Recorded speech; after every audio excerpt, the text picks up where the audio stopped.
Good morning. Hope you're in a favorite comfortable chair and have a good cup of coffee. And I appreciate you spending a few minutes on a Wednesday morning with me. Last week we started talking about the fruit of the Spirit.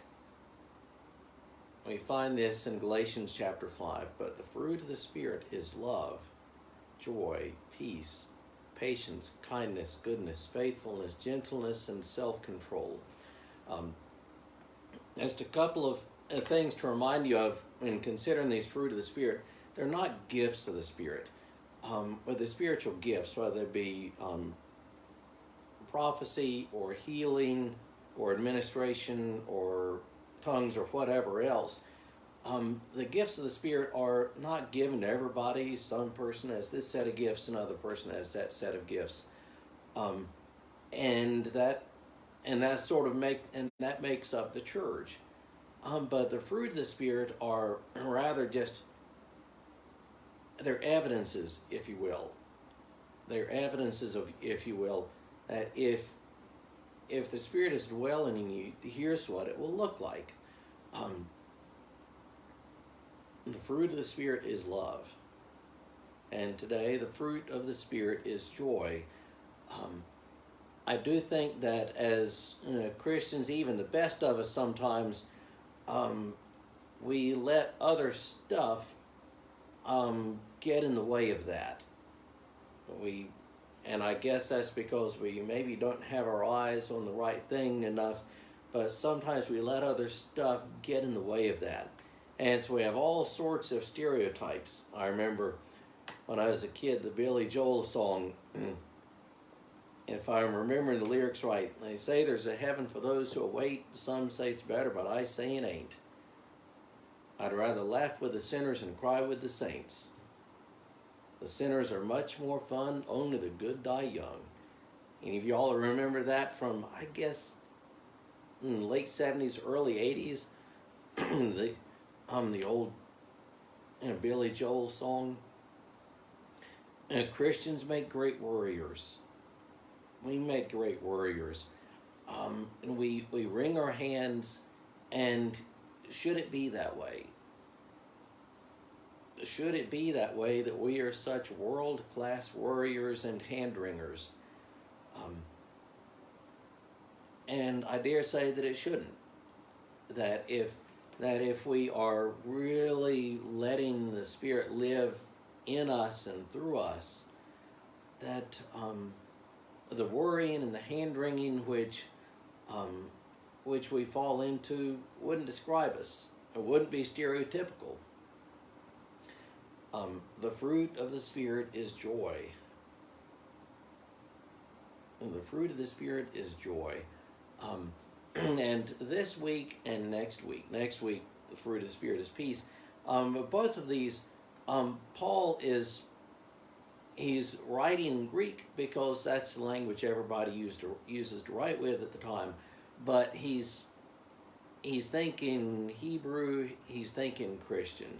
And so he redefines these in terms of his own Christian faith and a little bit in terms of his own Jewish background. So the Greek word that gets translated as joy is kara.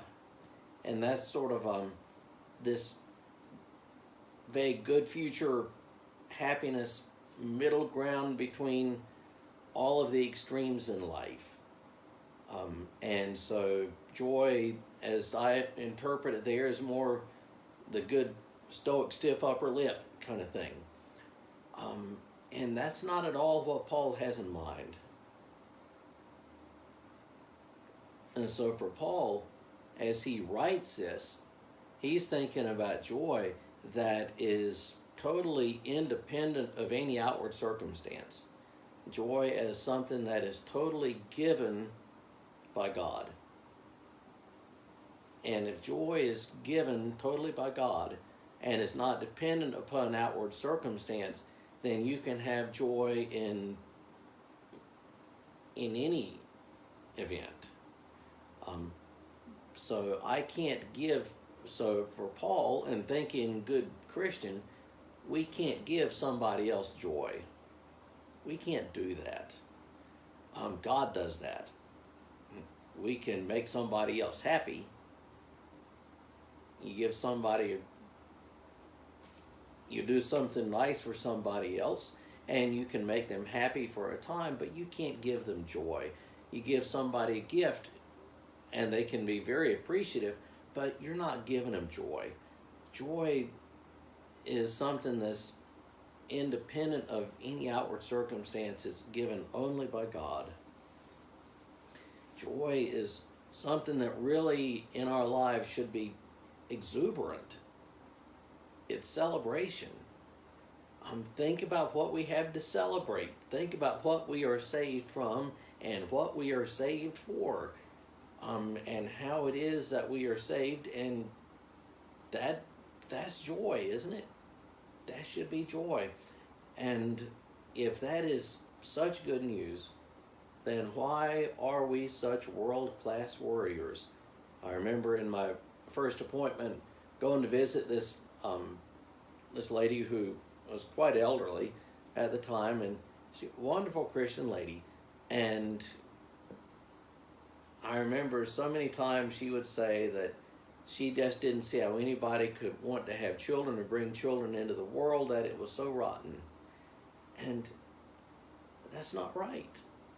That's not the Christian way of looking at the world. The world isn't all that it should be. The world is really broken.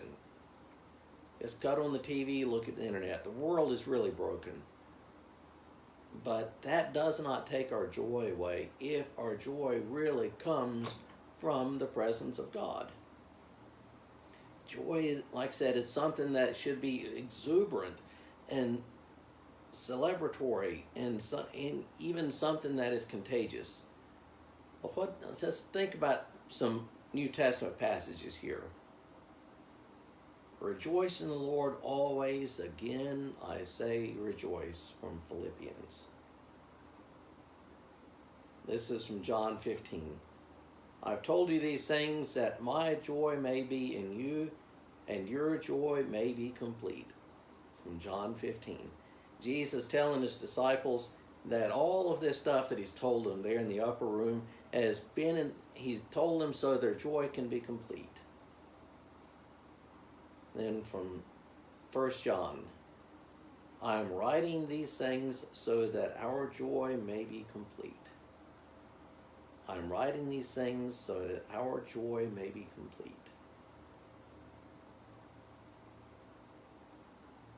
More from Philippians. Only that in every way, whether in pretense or truth, Christ is proclaimed, and in that I rejoice, yes, and I will rejoice.